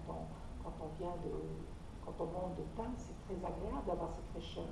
Et c'est très agréable en plus quand il a fait justement ces grosses chaleurs, d'avoir un peu de verdure et de fraîcheur quand on passe en voiture. C'est très très agréable. Vous pourrez aller vous promener en forêt de Bérem, Mme Clam, quand le giratoire sera installé, parce qu'on a également pensé à reprendre tout le parking qui est juste derrière, étant donné qu'on pourra, par voie piétonne, parce qu'il y aura donc des trottoirs sécurisés qui permettront d'atteindre la forêt de la Pistaquelle, soit à pied, soit en véhicule. Vous pourrez aller vous promener aisément dans les forêts de Bérem, qui seront aussi peut-être revues en termes de passage, parce qu'aujourd'hui, les ornières de tracteurs ont détruit les beaux sentiers qu'on avait dans cette forêt. M. Begala. Oui, merci, monsieur le maire. Bon, écoutez, on est là, on avance pas après pas. On a vu d'abord que vous aviez acquis un certain nombre de terrains qui appartenaient à la SNI. Maintenant, vous lancez un programme de défrichement. Ce giratoire, on ne sait toujours pas si techniquement il va pouvoir être installé ou pas. Par exemple, j'ai déjà posé à plusieurs reprises la question de savoir est-ce que la conduite de chauffage ne gênera pas, est-ce qu'il n'y a pas à proximité des conduites de gaz. Je n'ai pas encore obtenu de réponse à ce jour. Par contre, je viens d'avoir une réponse à une question que je m'étais posée déjà par le passé, qui était que est-ce que réellement le département a conscience des arguments de sécurité que vous avancez. Et là, j'entends dire que le département vous a proposé 2-3 projets de giratoire.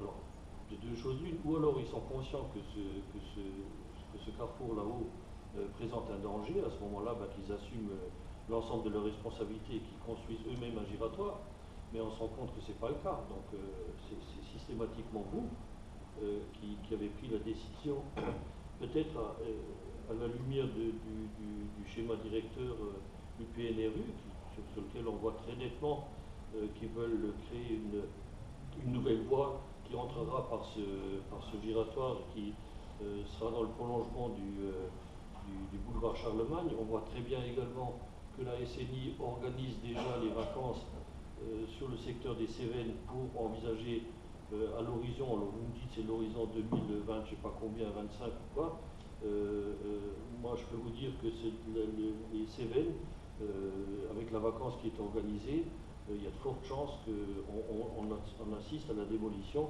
mais peut-être encore avant la fin de votre mandat, monsieur le maire. Et à ce moment-là, vous serez un homme du passé aussi bien que moi j'ai pu l'être à un moment donné.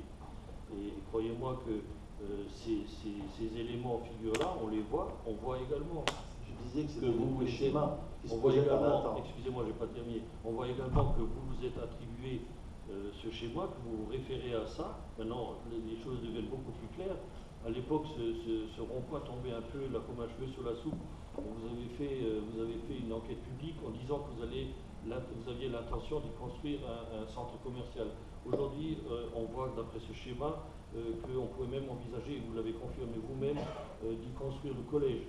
Donc on aimerait bien savoir finalement ce que vous avez retenu, et est-ce que c'est réellement le projet de la ville, ou est-ce que c'est comme le dit Madame Clam, que vous subissez là le diktat de sociétés et d'organismes que vous ne maîtrisez pas.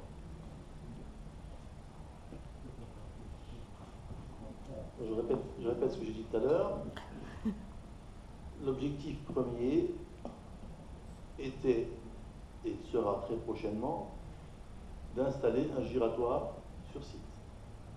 J'avais déjà répondu à toutes ces questions la dernière fois, mais bon, je vais le répéter, c'est pas grave. On avait évidemment qu'à été rencontrer le président du département, justement des techniciens de la ville, pour expliquer qu'il y avait une zone qui était très dangereuse. Il était parfaitement au courant de la situation parce que le président du département, tous les matins, il lit le Républicain Lorrain et s'informe de ce qui se passe en Moselle. Je peux vous le certifier aussi. Mais en même temps, il m'expliquait qu'un giratoire sur Bérenne, entrée de ville, n'était pas prévu au programme pluriannuel de travaux. Donc la possibilité était aux éventualités de 2025. Je l'avais déjà dit, je crois que c'est en début d'année. On avait déjà débattu sur le sujet. L'acquisition des terrains, c'est dans le cadre d'un échange, parce que je rappelle juste que nous sommes battus, parce que vous dites qu'on ne défend pas les intérêts de la ville de Bérenne, mais moi je peux vous dire que je me suis battu pour que nous gardions nos centres médicaux sur Bérenne, et donc aujourd'hui, je l'avais déjà dit la dernière fois, les deux centres vont être centralisés sur l'ancienne tour Mosélis, terrain qui appartenait à la ville de Bérenne, et dans le cadre d'un échange, donc nous avons donc récupéré la parcelle que vous voyez sur le plan, voilà, celle-là, en échange du terrain de Mosélis, où justement maintenant, donc la SNI va construire un centre de santé qui accueillera un certain nombre de spécialistes, donc c'est bien dans l'intérêt de la population de Bérenne, et notamment nos ayants droit qui en ont franchement besoin, une nouvelle construction qui va démarrer, je pense, en début d'année. Voilà. Parce qu'actuellement, il y a un problème de conduite de chauffage ou d'assainissement qui va falloir dévoyer. Effectivement, M. Bégala, ce giratoire fait couler beaucoup d'encre, mais bon, c'est parce qu'à chaque fois, vous cherchez à créer un débat sur un sujet que vous ne maîtrisez pas et que vous voulez que moi, aujourd'hui, je m'expose. Mais je vais m'exposer. Alors, vous avez parlé une fois d'une surface alimentaire, et c'est vrai. On a parlé également une fois d'un organisme bancaire, et c'est vrai. On a parlé avec, bien sûr, la population de Bérenne lors de nos réunions publiques, peut-être d'un collège qui serait peut-être plus attractif, un collège franco-allemand. Il y a plein de choses qui ont été débattues. Mais aujourd'hui, qu'est-ce qui a été validé? Franchement, je ne peux pas vous répondre parce que je n'ai pas encore validé le schéma directeur. On a un collège qui est situé rue Victor Hugo, qui fonctionne, Madame la première adjointe. Donc voilà. Mais encore une fois, donc il ne faut pas mettre sur table des sujets qui ne sont pas validés, parce que vous voyez bien que ça crée du débat, et en fait ce sont des faux débats, M. Bégala. Le giratoire, c'est une réalité, Donc ça, vous pouvez l'acter et le valider. Le giratoire arrive et je peux vous dire que les travaux vont démarrer début octobre. Monsieur le technicien, c'est bien ça? Mi-septembre, donc c'est bien plus proche que je ne le pensais. Voilà. Après, qu'est-ce qui va venir s'installer sur site? Moi, j'ai pas signé de contrat avec qui que ce soit, ni de convention. Aujourd'hui, ce que je sais, c'est que dans le schéma directeur, on nous préconisait une nouvelle entrée de ville parce que rentrer sur Bérène avec cette forêt qui faisait barrage à la visibilité et qui créait un obstacle, il fallait absolument travailler dessus. Ça a été validé aussi par tous les techniciens. Donc voilà, on avance du mieux qu'on sait le faire. Après, si je serais un homme du passé comme vous, M. Bégala, les Bérinois seuls, eux, pourront juger, mais certainement pas vous. Voilà ce que je voulais vous répondre. Ni vous d'ailleurs. Donc, ce que de facto, là, avec l'échéancier que vous venez de nous décrire avec ce giratoire, de facto, vous validez les 132 démolitions qui sont prévues rue des Cévennes et tout à l'heure vous défendiez. Vous n'avez pas compris? Non, mais je le répète parce que soit vous faites ça exprès, mais je pense pas. Vous êtes comme ça. Non. Je parle d'un giratoire. Après les démolitions, déjà, je vous rappelle que les immeubles appartiennent. Ça sert de faire un giratoire si vous ne faites pas l'entrée de ville là-haut, dites-moi. Et parce que le giratoire, je vous avais expliqué la dernière fois qu'il fallait absolument sécuriser le site. Je vous rappelle que, M. Bégat ne dit pas non, vous savez très bien que la presse en a fait part. Un certain nombre d'accidents ont eu lieu. On n'a heureusement pas eu de décès, mais on a eu des accidents très graves sur site. Donc, dans un premier temps, c'était de travailler sur la sécurisation du site. Et après, dans le cadre de la rénovation urbaine, le cabinet d'études qui a travaillé sur Bérène nous a préconisé de revoir l'entrée de ville pour donner une nouvelle dynamique à la chose. Mais je répète, dans un premier temps, c'est le giratoire qui va être installé. Dans un premier temps. C'est bien ça, c'est bien là-dessus que j'achoppe. Non, vous parlez de démolition, moi je parle pas de démolition. Mais oui, mais parce que, non, vous parlez aussi de nouvelles entrées de ville, etc. Vous savez pertinemment qu'avec le giratoire tel que vous l'avez imaginé, on envisage une percée qui va aller dans le prolongement du boulevard Charlemagne, et donc de facto, vous validez les 132 démolitions de la rue des Cévennes. Je ne valide pas ça parce que je ne suis pas propriétaire déjà, et en même temps, le document que vous avez sous les yeux qui n'est pas à jour, c'est un document qui est de 15 à 20 ans dans la réflexion. Donc si la SNI ou le bailleur le plus important de Bérène a comme objectif de revoir sa position par rapport à des bâtiments, déjà, je ne vois pas comment je pourrais m'y opposer, juridiquement, mis à part bloquer un permis de construire, au-delà, je ne vois pas. Je rappelle qu'on n'est pas propriétaire des immeubles, hein, je pense que vous le savez, M. Bégala. Mais je reviens sur ma position. La première chose à faire sur site, c'est d'abord un giratoire. Après, nous envisagerons ce qu'il y a à faire derrière, mais toujours dans le cadre d'études. C'est pas fait comme ça sur un claquement de doigts, c'est fait dans une réflexion globale avec des personnes qui ont l'habitude de ce genre de problématiques. Voilà. Oui. Donc, dans ce que nous débattons, en fait, il y a plusieurs choses, mais l'important, c'est que nous constatons que ce schéma directeur, qui est donc un schéma, qui n'est pas validé, mais en fait, tout se passe comme si nous le déclinons point après point. La preuve en est, c'est que si giratoire, on le fait, mais on le fait à 5 branches. Nous sommes d'accord? Donc, il faut permettre ensuite d'acter la démolition des bâtiments de la rue de Cévennes et de tracer la route d'entrée de ville. Alors, la 5e branche, nous sommes bien d'accord. j'ai compris votre position. La 5e branche va être dessinée et ensuite installée pour permettre peut-être à un organisme bancaire de s'y rendre. Parce que la sortie juste à côté de la station de cogénération est trop dangereuse. Donc en fait, l'idée c'est de pouvoir accéder par une branche supplémentaire du giratoire. Vous voyez? Après, encore une fois, je le répète, si le bailleur a décidé entre 10, 15 ou 20 ans de démolir certains immeubles de Bérène, on peut s'appeler comme on le souhaite, on ne pourra pas s'y opposer. Parce qu'il y a un problème juridique et il y a un problème qui est plutôt un contexte lié à ce qui se passe aujourd'hui en Moselle-Est, où vous voyez bien qu'on a plutôt une population qui a tendance à fuir et à quitter la région. J'ai encore lu un article il n'y a pas très longtemps, où la région même, Grand Est, perd de la population. Donc, moi, je n'ai pas de solution miracle pour faire venir à nouveau sur Bérenne, 5-6 000 habitants, hein, c'est très compliqué.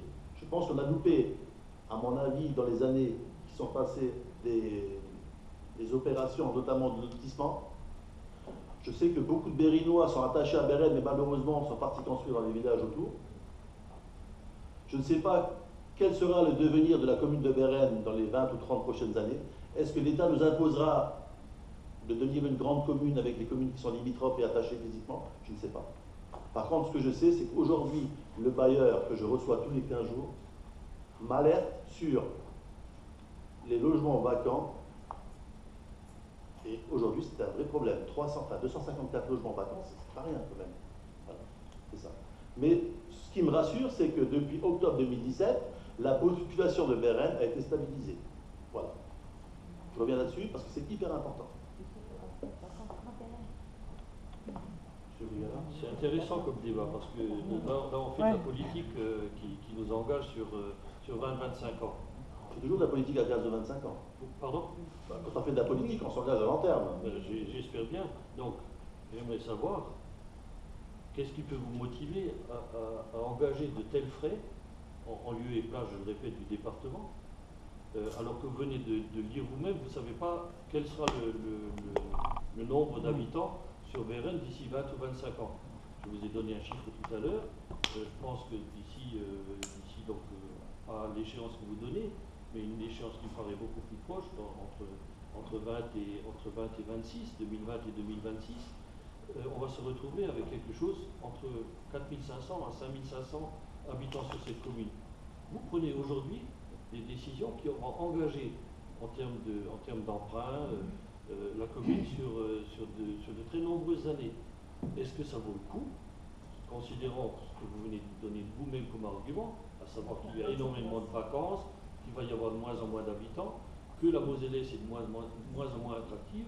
Est-ce que ça vaut vraiment le coup que vous dépensiez autant d'argent, racheter des bâtiments, construire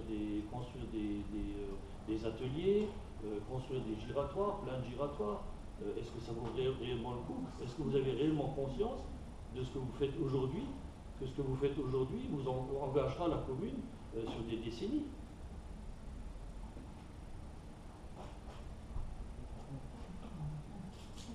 Bien évidemment, on a conscience. Je rappelle juste que dans le cadre de la rénovation urbaine, on est accompagné d'un cabinet qui s'occupe de la partie finance. Hein. Les finances de la ville de Bérenne, je peux le dire clairement, et à haute voix, sans scène. La commune est très bien gérée, dégageant chaque année de l'excédent. Alors oui, il y aura forcément des questions à se poser sur est-ce qu'il faut. La sécurité, encore une fois, M. Bégala, il faut ou pas? Est-ce que, M. Bégala, on doit prendre le risque dans les 5 ou 6 prochaines années d'avoir un mort sur site? Je vous demande de me répondre. Moi aussi, je vous demande de me répondre. Est-ce qu'on peut prendre le risque d'avoir un mort sur site? Moi, je ne suis pas comme vous. Vous avez très bien le droit de me demander quelque chose. Moi, ça m'embête de vous parler comme ça, mais je vous parle de la même façon. Ça ne me dérange pas, Écoutez, ce carrefour, tel qu'il existe là, fonctionne depuis plus de 60 ans. Il fonctionne. Alors peut-être qu'il demanderait à être amélioré. Il n'y a pas autant de circulation, M. Bégala. Peut-être qu'il demanderait à être amélioré. Il y en aura moins, étant donné qu'il y aura beaucoup moins d'habitants. Qui c'est qui va venir encore par là? Pour aller où? Le contournement. Donc le fait de rajouter des ronds-points, surtout de le décaler, on le voit bien, de le décaler dans le cadre d'un projet qui est beaucoup plus vaste, qui est justement ce schéma. Schéma qui est-il réellement adapté à ce que sera la population d'ici 15 ans? On l'ignore. Vous dites, ce sont des gens qui ont l'habitude de faire ça. Ce sont surtout des gens qui ont l'habitude de se faire payer pour faire ce travail. Mais c'est votre projet, monsieur le maire. C'est-à-dire que les projets de renouvellement urbain sont des projets portés par le maire. Peu importe que ce soit maintenant le bailleur ou que ce soit le cabinet qui a fait le schéma, c'est votre responsabilité qui sera engagée auprès de l'État. C'est vous qui irez signer le nouveau plan de renouvellement urbain. Et c'est vous qui engagez, c'est vous, monsieur Ferraud, qui engagez sur votre nom des décisions que vous prenez aujourd'hui, qui engagez la commune sur des dépenses qui vont s'étaler sur des décennies entières. Donc la question que je pose est simple, c'est de savoir est-ce que ça vaut le coup d'engager tel frais. Ce parcours, il a fonctionné, il demanderait peut-être à être comment dire, modernisé ou revu en vue d'améliorer sa sécurité ou son insécurité. Mais voilà. Mais est-ce qu'il faut réellement le remplacer et engager tellement d'argent, et je le répète encore une fois, en lieu et place du département?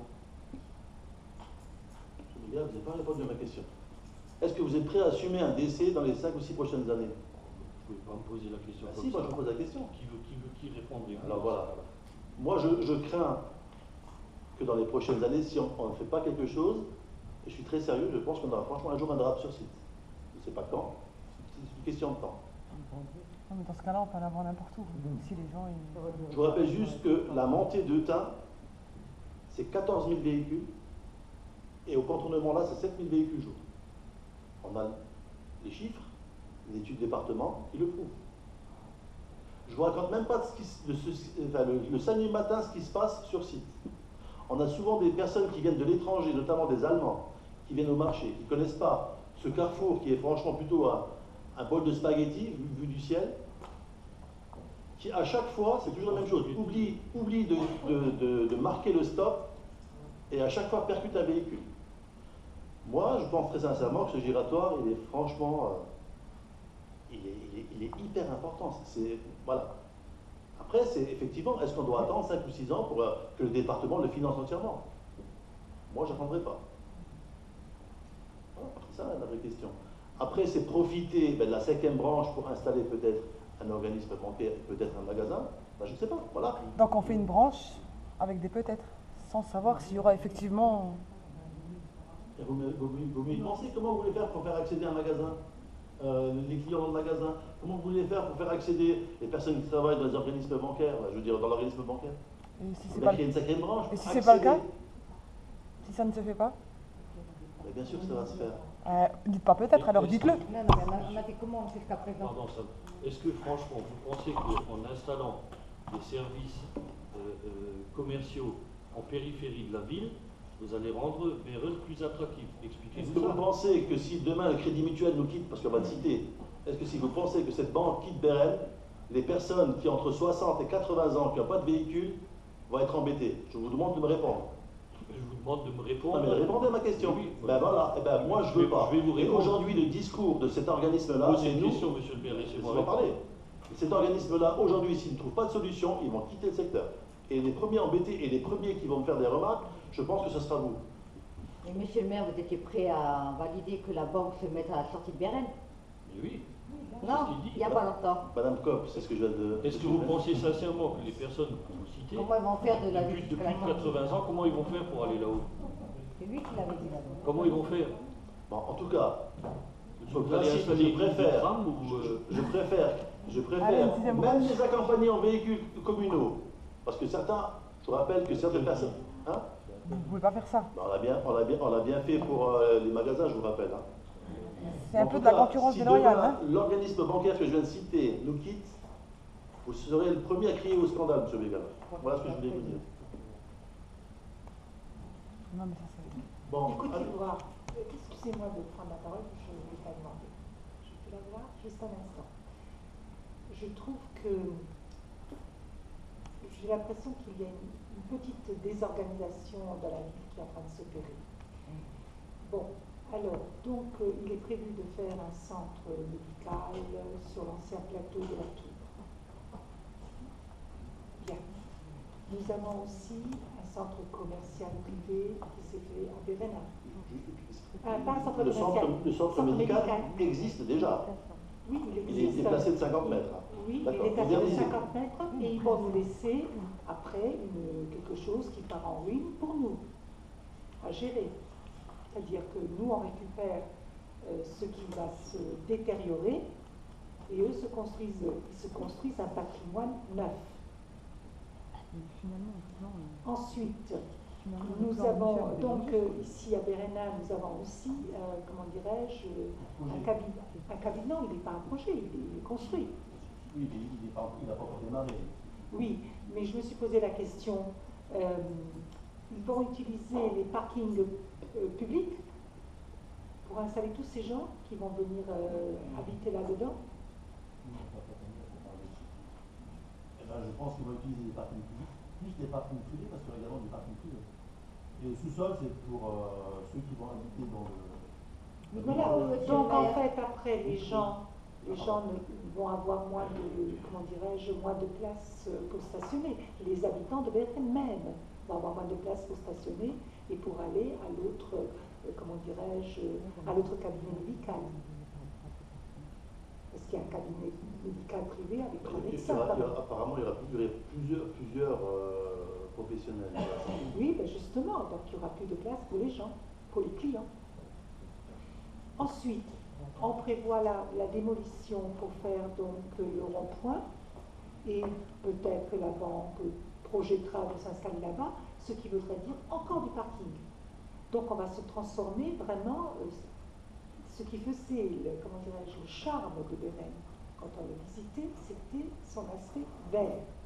Or, on va transformer la ville avec des constructions nouvelles, avec plein de bâtiments anciens que l'on nous cède, bien sûr, même si nous nous cèdons à un euro symbolique. Hein, voilà. Non, je pense pas, voilà. Et donc, finalement, il y a un aspect de la ville qui est en train de se construire qui n'est pas un projet vers le mieux-être, vers plus d'écologie, plus une pensée pour lutter contre le réchauffement climatique, etc. On fait l'inverse. On met plus de surfaces qui vont attirer la chaleur. Voilà. Et le cœur de la ville se vide. Sur les différents projets qui sont sortis de terre, on a quand même mis un accent sur la plantation. Hein. Je veux dire, on a quand même planté un certain nombre d'arbres sur le carré mairie, sur la nouvelle place du marché, en fin de projet. On a réussi à faire installer des arbres. Après, c'est jamais suffisant, c'est présent. Mais croyez-moi, on n'est pas favorable non plus à détruire la nature, mais en même temps, voilà, il y a des projets parfois qui passent avant, malheureusement. Mais, encore une fois, il y a toujours une compensation derrière, donc les choses sont très bien faites, hein, et nous respecterons nos engagements. Voilà ce que je veux dire. Les arbres près de la mairie, vous avez constaté qu'ils sont en train de. Enfin, il y en a déjà 3 ou 4 qui ont dépéri, qui n'existent plus en tant qu'arbres. Donc on les plante, et puis après, symboliquement, ils ont fait le travail. La société qui les a plantés va les remplacer. Il y a une garantie dessus, alors je ne sais plus, un an. Voilà, voilà. Très bien. Allez, on passe au vote pour cette délibération. Qu'est-ce qui est contre? Très bien. On s'abstient. Délibération numéro 12. Madame Sutera, rapport annuel sur le prix de l'eau. C'est juste une information. Daniel, tu veux bien lire? Oui. Alors, vu la loi du 10 février 1995 relative au renforcement de la protection de l'environnement, vu le décret numéro 95-635 du 6 mai 1995, vu le décret d'application numéro 2007-675 du 2 mai 2007, pris pour l'application de l'article L. 2224-5 et modifiant les annexes 5 et 6 du Code général des collectivités territoriales, vu le Code général des collectivités territoriales, et notamment ses articles L21-21-29, L2224-5, D2224-1 et suivants, considérant les rapports établis relatifs au prix et à la qualité de ces services publics de l'eau potable et de l'assainissement retraçant l'activité de l'année 2017 de la société Veolia, qui a cette compétence, pour le compte de la communauté d'agglomération de Forbach-Fort-de-France. Considérant que le maire doit présenter au conseil municipal des rapports annuels sur le prix et la qualité des services publics d'eau potable et d'assainissement que la CAP lui a transmis par courrier du 12 juillet 2018, dont le conseil communautaire a eu connaissance dans la séance du 5 juillet 2018. Considérant que ces rapports constituent un outil important d'information et de suivi de la gestion des services concernés à destination des élus de la CAP, des collectivités membres ainsi que des citoyens usagers de l'eau, conformément aux dispositions de l'article L5211-39 du CGCT, le conseil municipal prend acte de la présentation des rapports annuels sur le prix et la qualité de l'eau potable et de l'assainissement, qui retrace l'activité pour l'année 2017 de la société Veolia. Il est proposé au conseil municipal de prendre acte de la présentation des rapports annuels sur le prix et la qualité de l'eau potable et de l'assainissement qui retrace l'activité pour l'année 2017 de la société Veolia. Merci Madame Sutera. Donc il s'agit simplement d'une information. Le rapport sera affiché en mairie, pour ceux qui souhaitent le lire. Vous l'avez lu en pièce jointe, normalement. Oui. Très bien. Allez, délibération suivante. Monsieur Muller, domaine de compétences, environnement. Avis sur l'exploitation d'une installation de stockage de déchets inertes. Vu le titre premier du livre 5 du Code de l'environnement et notamment ses articles R512-46-1 et suivants. Vu le décret numéro 2010-1700 du 30-12-2010 notifiant la nomenclature des installations classées et ouvrant certaines rubriques au régime de l'enregistrement. Vu le Code général des collectivités territoriales et notamment son article L 2541-12, vu la demande déposée par la société Eurovia Alsace pour la prolongation de l'exploitation d'une installation de stockage des déchets inertes sur le territoire de la commune de Tain. Considérant que les terrains retenus pour le stockage des déchets inertes sont classés comme à très faible risque vis-à-vis du risque de remontée des nappes. Selon les informations fournies par le Bureau de recherche géologique et minier, le BRGM, considérant que l'élément hydrographique le plus proche est un cours d'eau cartographié comme temporaire qui passe autour du plateau à environ une cinquantaine de mètres au nord des limites de l'ISDI, considérant qu'aucune habitation ERP ou zone destinée à l'habitation ne sont présentes dans un rayon de 10 mètres autour du site. La construction la plus proche est localisée à environ 20 mètres des limites du site. Considérant que l'activité génère des poussières qui se produisent essentiellement durant les périodes sèches, une campagne de suivi des retombées des poussières dans l'environnement de l'ISDI a montré que les concentrations de poussière sont largement en deçà de la valeur limite imposée par l'arrêté ministériel du 12 décembre 2014. Considérant que le site n'accueillera aucun déchet dangereux susceptible de porter atteinte aux intérêts visés aux articles L511-1 et L541-1 du Code de l'environnement, il est proposé au Conseil municipal d'émettre un avis favorable à la demande de prolongation de l'exploitation d'une installation de stockage de déchets inertes sur le territoire de la commune de Tain. Voilà, c'est juste la demande d'un avis. C'est des questions? Il s'agit en fait de la décharge que vous descendez à Eutin à gauche. Donc, passez au vote. Donc, qu'est-ce qui est contre? Qui s'abstient? Très bien. Dernière délibération, c'est celle qu'on avait rajoutée. Domaine de compétence et l'enseignement. Madame Sutera, vous avez la parole. Vu le Code général des collectivités territoriales, considérant l'importance de mettre en place des actions pédagogiques afin de transmettre aux élèves les valeurs et les principes de la République, considérant que la ville de Béréné-Fordac, en partenariat avec le collège Robert Schuman et la brigade de prévention de la délinquance juvénile, a organisé le 18 juin 2018 la piste citoyenne destinée aux élèves du 6e, que le but de cette action est de se familiariser avec les valeurs de la République et de faire découvrir ces institutions. Considérant que la ville a souhaité offrir une place au cinéma d'une valeur de 5,70 € à chaque élève en remerciement de sa participation, que 68 élèves ont été concernés par cette action, il est proposé au Conseil municipal d'approuver la prise en charge des 68 billets de cinéma d'un montant de 387,60 € et d'imputer la dépense au compte 6714 bourses et prix. Daniel, merci. Des questions? On passe au vote. Qui est contre? Qui s'abstient? Merci. C'était la dernière délibération. Je vous souhaite une bonne fin de soirée. Merci.